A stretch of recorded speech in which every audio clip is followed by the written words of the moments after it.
All right, show me the money. NFL picks for week number 10 here on the podcast. Joining me today to break it all down, make our picks here as we are over the halfway point of the NFL season. You know him from Barstool Sports, you know him from this podcast as our movie guy, the Stanko Stance guy himself. Jon Stanko is here. John, how are you?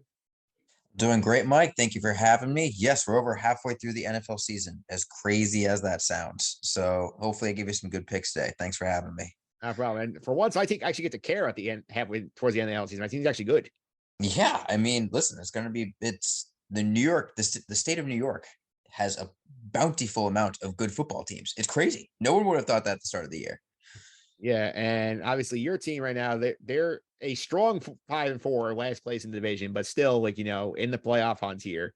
And they won the game. Was like they got Frank Reich fired. So what do you think about that game week 10? I mean, we love killing the Indianapolis Colts. It's just a thing that Patriots fans relish in. It's amusing to say the least. But what an ugly, ugly football game last week between the Patriots and the Colts.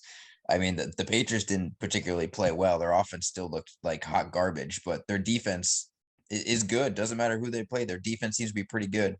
And the only team that's really took it to them on the offensive side was the Bears. And Justin Fields is freaking, I mean, he's been rejuvenated into QB1 fantasy for the past 5 weeks. So Patriots just caught the Bears at a bad time. But listen, I'll take getting over 500 any way I possibly can.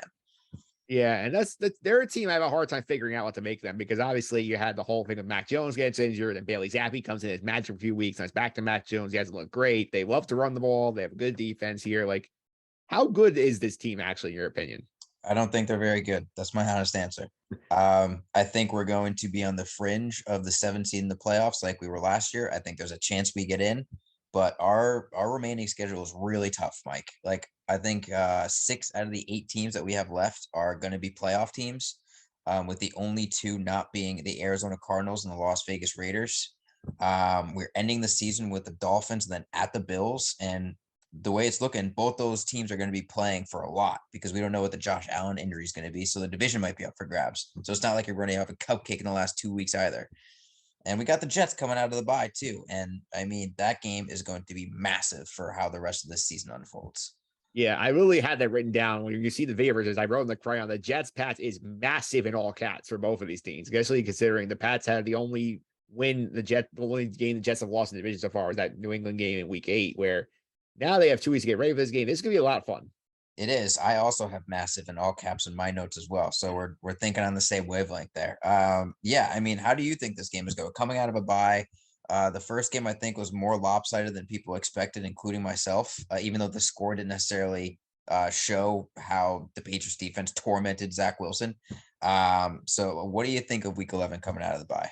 Well, I mean, watching that game, I remember sitting here watching. I'm like, man, the Jet roster is just much more talented than the Patriot roster right now. The difference is Zach Wilson was a bonehead, and that was the reason why they lost that football game. And if he doesn't do stupid things, I think they have a great shot to snap the long losing streak finally.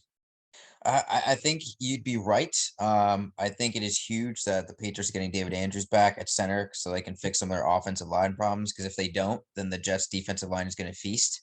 But for some reason, I'm still confident that I think it's one of those things. Bill Belichick is in Zach Wilson's head, Yeah. much like how Bill Belichick torments Jared Goff no matter how well he's playing coming into the game. Part of me still thinks we're going to get 1 to 2 Zach Wilson interceptions that just shouldn't have been thrown. So that, I mean, but frankly, the Patriots have to rely on that because they don't have a lot of playmakers regardless to push the game their way. They have to make it muddy. They have to make it dirty. And they have to hope that the home crowd kind of carries them to a W. Yeah, I also not surprised that Belichick plays some mind games of picking white so the Jets can't do the white black uniform color they've been winning in. You know what? I didn't know that, and I love that fact. I'm going to bring that up to Steve. I'm watching this game Week 11 with Steve Colto, who you know well, diehard Jets fan. Yeah. We have not watched a game together, Patriots Jets, since college. This is going to be the first one. Yeah. I mean, this is going to be absolutely biblical in my house when we start yelling at the TV together. It's going to be fantastic.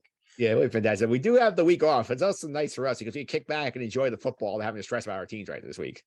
That's true. This is my apple picking week, though, Mike. And you know, there's always that one week where you make plans with the girlfriend, the fiance, the wife to go do stuff on the weekend because your team's not playing. That's this week for me. I'm an open book on Sunday. I think there's going to be some wedding planning for us. There's going to be some family stuff. I'll be following on Red Zone and on the Score app for as much as I can, but I don't know if I'm going to be camped out in front of the TV from 1 o'clock to 11 p.m. like I normally am. Honestly, this is a good Sunday to say, like we'll go apple picking. We'll do some way planning. I'm watch Sunday night game. That's really it. I think that's a good way to go this week. Yeah, I would agree. Again, we'll see what happens. I scored some brownie points. I'm inviting her mom and her brother over for dinner Saturday night, so hopefully I can ease a little bit of my time into Sunday. So we'll see, but definitely going to be invested because it starts off at 9:30 a.m. We got a 9:30 a.m. Germany game. Yes, we do. Yes, we do here, and we'll get to the reason why you're here right now, which is the picks for the week here. And my good friend Joe Chaffee, I believe you know as well. He was on last week to do the NFL picks. I'm going to put Mm-hmm. the graphic on the screen here for people to see how this went here. Joe went 2-1 last week. Joe had the Ravens laying 2.5 on Monday night against the Saints, won that one outright. He had the Seahawks getting 2 against the Cardinals, they won that one outright. He had the Vikings laying 3.5. He lost that one. So 2-1 for Joe. I went heads up with him in that game to the Commanders, getting the 3.5. I got that one right thanks to the hook. I had his Titans getting 12.5 points Sunday football. They end up covering the number. Could have won the game outright, did not. I lost on the Packer. I thought this is the circle of the wagon week. It is not happening. Our friend Joe D, I'm sure he's thrilled with how this season's going for them. Yeah, I don't think there's any no Packer hope at all. They play the Dallas Cowboys this week too, and that hungry defense. Aaron Rodgers, man, he's not going to be a Packer next year. Now he can start talking about where he's going to go. That's going to be the storyline for Green Bay the rest of the year. Yeah, that's for sure. I went 2-1 the week also last week. So 12-15 of the season for me, 13-14. It's been a rough one. This year's been hard. Yeah, I put out my picks every week on Stanko and Stance. A little plug there. I think, just under 50% on the year. I think I'm literally like 49%. So I'm right around 500. And which, you know what, gambling wise, I think that's pretty darn good. And again, I'm like 55%, 58% on straight up. Same thing with the over under. So I'm about there as well. So I go through every game. So that'll be coming out this week as well to preview week 10. Yeah, I did hit my first season over under total this week. I did hit the Jet over this on the win on Sunday. So now I have cashed in one. There you go. There you go. You'll take that. You'll take that. Yeah, not going as well as the baseball ones. I went 5-1 in baseball. I don't think we're going to do that well in football. Listen, I don't bet baseball. I can't do it. I tried for a month. I lost way too much money, Mike. I am not doing it anymore. Not doing it. Baseball, the only way to do it is the season longs. That's the only way you really can do it, in my opinion. Because otherwise, day's too hard. Yeah, season long though. What do you like? You're gonna place the bet for the win total and then wait 162 games to see if you win. Brutal. You want that instant satisfaction. That's why it's so dangerous. I feel like that satisfies my itch more. Not pretending to go on the app every single day. That is true. That is true. I like the season long a lot in the NBA. Big over unders win total guy in the NBA. So I did a few of those.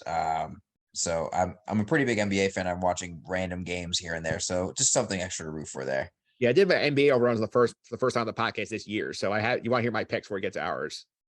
Oh, yeah. What do you got? I have over on the Nuggets 50.5. I got the same thing. Yeah. I have under on Brooklyn 51.5. I think I have it on. I didn't place that. I didn't place one. Though I think right now you're looking pretty good. I have over on the Knicks total 38.5. I believe I took the under on the Knicks. Yeah. That one I have an under on the Clippers at 52.5. I was betting on load management. I did not bet anything on the Clippers. I don't trust that team as far as I could throw them. All right. So those are those picks here. Let's get to the NFL picks. So the reason why you're here, Stanko, as the guys, you can go first. Where are you going with pick number 1? Pick number 1. The first pick I have is an underdog. An underdog. Now I'm going to take the points, but I like them outright. I'm taking the Pittsburgh Steelers to defeat the New Orleans Saints. Mike Tomlin is coming off of a bye. He's a better coach than Dennis Allen. You saw how pitiful the Saints were on Monday night against the Ravens. They were absolutely awful. Their offense can't do a goddamn thing. Andy Dalton, why is he playing quarterback? What is the point? Like, nobody knows. Jameis Winston's just chilling there on the bench. So I'm going with the Pittsburgh Steelers coming off the bye. Watt's coming back. That defense is going to be hungry. 2 weeks to prepare for a game compared to 6, with one coach significantly better than the other. I am taking the Pittsburgh Steelers plus 2.5. I also like them outright. That's my first pick. I love this pick too. I feel like the Saints are overrated the entire season, and Vegas still overrating them because they've shown nothing to me more than being a road favorite in this game. Yes, I completely agree. Can I list off a crazy stat to you that I got from the Action Network that also backs this up? Mike Tomlin is 39, 16, and 1. That's 71% as an underdog from week 5 forward in his career. During that time, he's untouchable at home, going 14-2-1 against the spread in that after 5-week trend. Crazy. I love that. That just makes me feel even better. Yeah, it's a fantastic to back you up. We're going here pick number 2. My pick number 2, I'm going with the Chicago Bears -2.5 against the Detroit Lions. We got one team that lost the game last week but feels good about it in the Lions or in the Bears. But we got the Lions coming off a W, so they might be feeling high and mighty, and they're due for a letdown spot.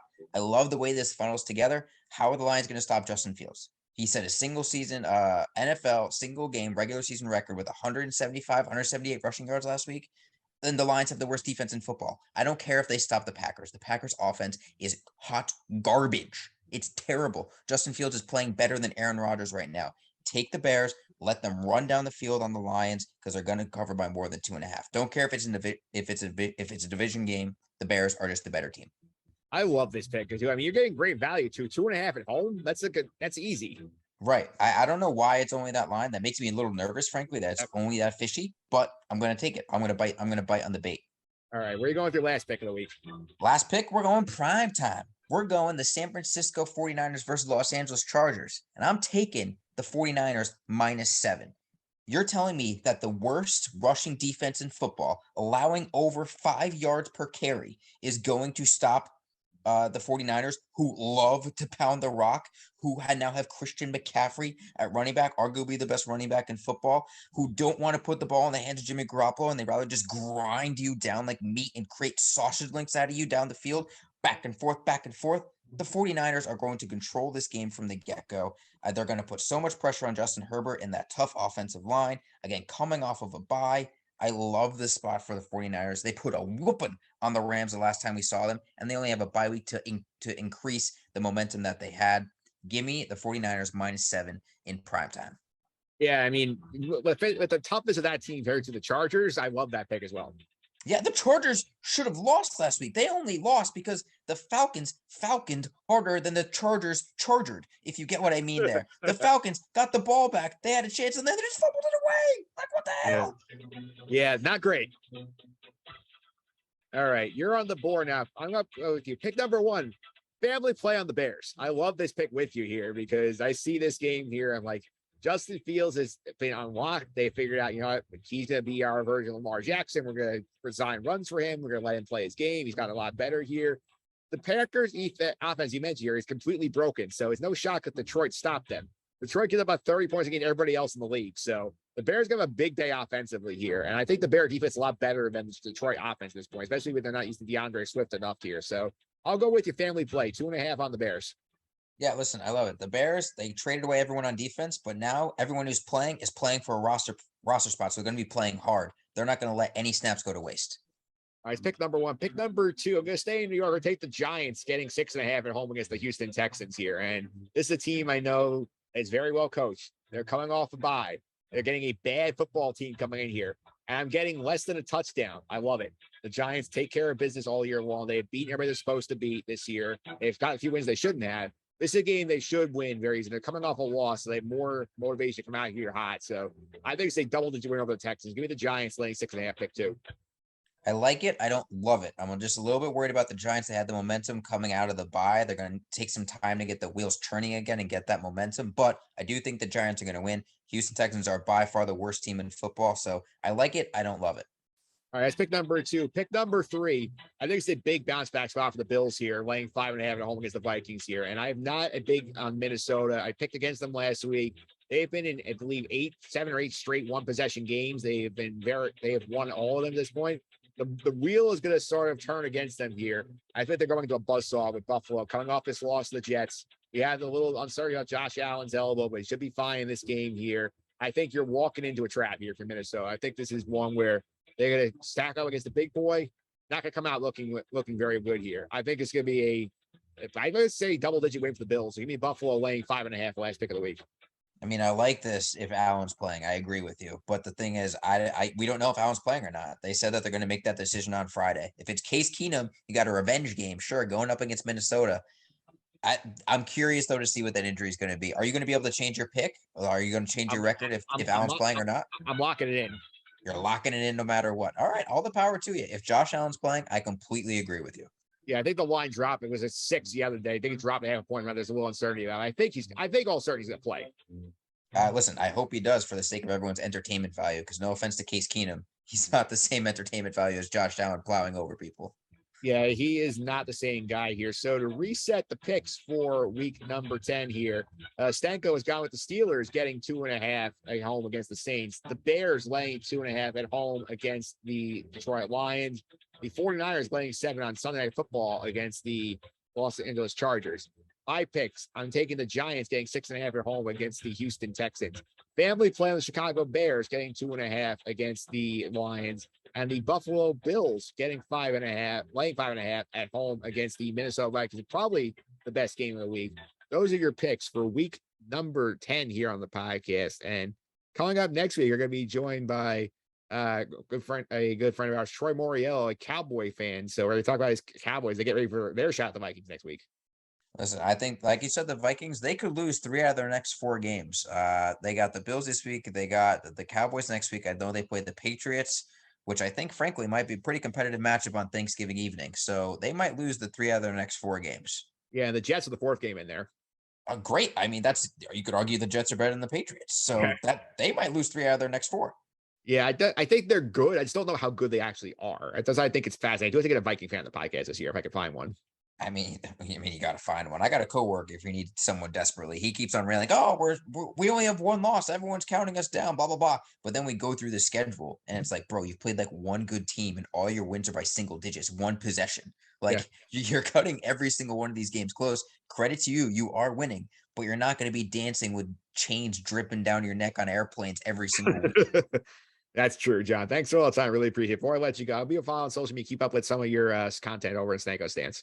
Follow me at stankosstance.com or on Twitter or any social media platform at jstanko99.